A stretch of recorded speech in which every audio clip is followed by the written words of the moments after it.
मैं doctor S दीवान, सहायक प्राध्यापक राजनीति विज्ञान, शासकीय महाविद्यालय पिथौरा। आज हम एमए राजनीति विज्ञान प्रथम सेमेस्टर के अंतर्गत मनु के विचारों पर चर्चा करेंगे। मनु द्वारा रचित मनुस्मृति एक ऐसा ग्रंथ है जो मूल रूप से भारतीय पृष्ठभूमि पर लिखा गया तथा हिंदू शासन पद्धति, सामाजिक पद्धति के सिद्धांतों का सबसे महत्वपूर्ण स्रोत होते हुए भी महत्व की दृष्टि से एक सार्वभौमिक महत्व का ग्रंथ है। अतः मानव इतिहास की संपूर्ण जानकारी के लिए मनु के विचारों की जानकारी अति आवश्यक है। मनुस्मृति वास्तव में एक ऐसा ग्रंथ है जिसकी मान्यता आज भी भारत में सर्वत्र व्याप्त है। इसमें प्राचीन काल में जिस सूक्ष्मता के साथ सामाजिक व्यवस्था, राजधर्म और शासन संबंधी विषयों और नियमों का वर्णन व निरूपण किया गया है, यह अद्भुत है। मनुस्मृति का आज भी संपूर्ण हिंदू विधि व्यवस्था की आधारशिला माना जाता है तथा उसे इस दृष्टि से सर्वोच्च आधिकारिक ग्रंथ की मान्यता प्राप्त है। स्मृतियों को धर्मशास्त्र का प्रतिरूप माना जाता है तथा उनमें धार्मिक दृष्टि से मनुष्य के कर्मों और विचारों का वर्णन किया जाता है। इसमें वर्तमान समय के विपरीत धर्म का अर्थ विस्तृत रूप से किया जाता है। इसके अनुसार जो धारण करने योग्य है वह धर्म है। इसे धारण करके मनुष्य लौकिक जगत के आनंदों का उपभोग और मृत्यु पश्चात मोक्ष को प्राप्त करने में समर्थ होता है। मनुस्मृति में इसी अर्थ में धर्म शब्द का प्रयोग किया गया है, जिसके अनुसार मनुष्य अपने वैयक्तिक और सामाजिक उत्तरदायित्वों का निर्वाह करते हुए अर्थ, काम और मोक्ष की प्राप्ति कर सकता है। धर्म मनुष्य जीवन के इन उद्देश्यों की सिद्धि का साधन है। इस उद्देश्य की प्राप्ति को ध्यान में रखते हुए मनुस्मृति में मनु ने व्यक्ति की धार्मिक, पारिवारिक जीवन, सामाजिक राज्य व्यवस्था, न्याय व्यवस्था आदि विषयों का विस्तृत उल्लेख किया है। अब हम मनु के दर्शन पर चर्चा करेंगे।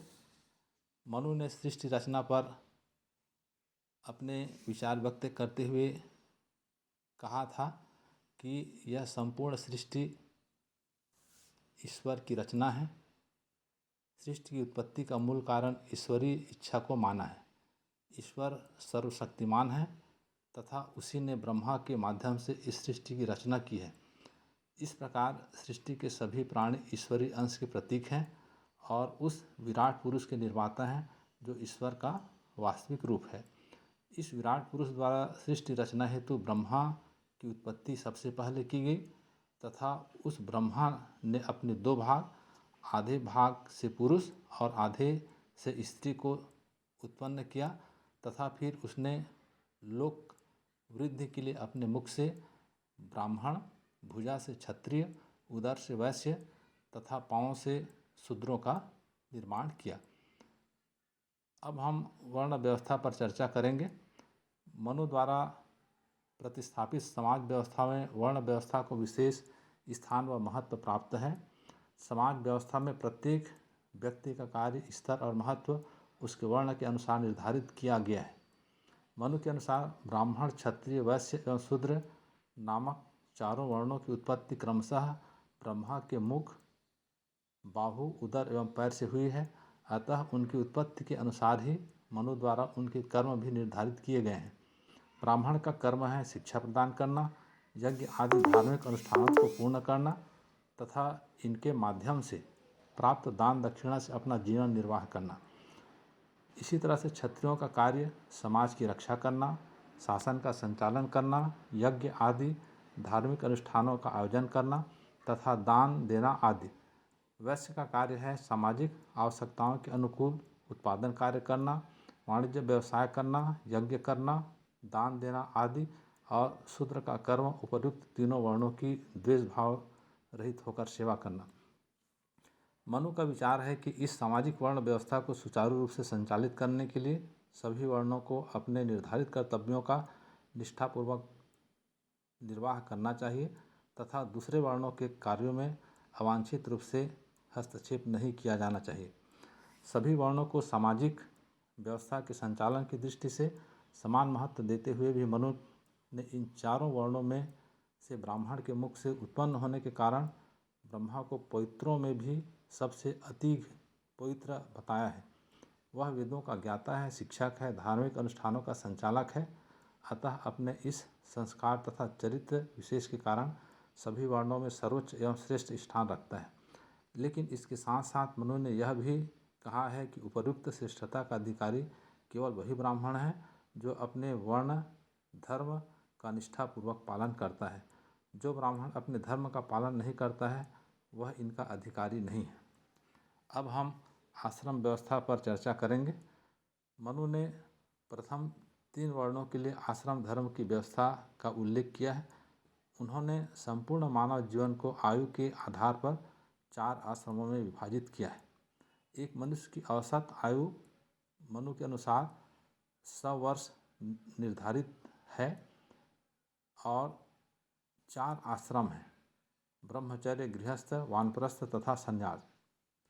इन 4 आश्रमों के लिए उन्होंने अलग अलग कर्तव्यों का उल्लेख किया है। प्रथम ब्रह्मचर्य आश्रम में व्यक्ति विद्या अध्ययन का कार्य संपन्न करता है तथा अपने भावी जीवन के उत्तरदायित्वों के निर्वाह के लिए स्वयं को प्रशिक्षित करता है। दूसरा, गृहस्थ आश्रम में वह एक गृहस्थ के रूप में रहकर अपने संतानोत्पत्ति तथा अन्य लौकिक तथा सांसारिक दायित्वों का निर्वाह करता है।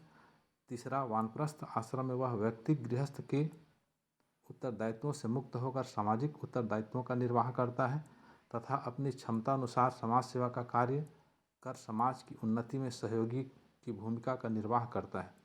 चतुर्थ, संन्यास आश्रम में वह सभी प्रकार के व्यक्तिक और सामाजिक उत्तरदायित्वों से मुक्त होकर मोक्ष पद प्राप्ति हेतु साधना में लीन होता है और अपनी मुक्ति का प्रयास करता है। अब हम मनु के राज्य सिद्धांत का उल्लेख करेंगे। मनु ने अपने प्रसिद्ध ग्रंथ मनुस्मृति में राज्य की उत्पत्ति कैसे हुई, क्यों हुई, राज्य अपने वर्तमान स्वरूप तक कैसे पहुंचा, इसके बारे में एक महत्वपूर्ण सिद्धांत राज्य की उत्पत्ति का दैवी सिद्धांत का उन्होंने प्रतिपादन किया है। मनु के अनुसार राज्य को ईश्वर ने बनाया है। संपूर्ण सृष्टि ईश्वर की रचना है। राज्य के संचालन के लिए वह एक व्यक्ति को उस राज्य का राजा नियुक्त कर देता है। राजा ईश्वरीय आज्ञानुसार उस राज्य का संचालन करता है। यदि कोई व्यक्ति राजाज्ञा का उल्लंघन करता है तो इसका अर्थ ये हुआ कि वह सीधे ईश्वरीय आदेश की अवहेलना करता है। इस तरह से हम देखते हैं कि राज्य की उत्पत्ति ईश्वर ने की है, ऐसा मनु का कहना है।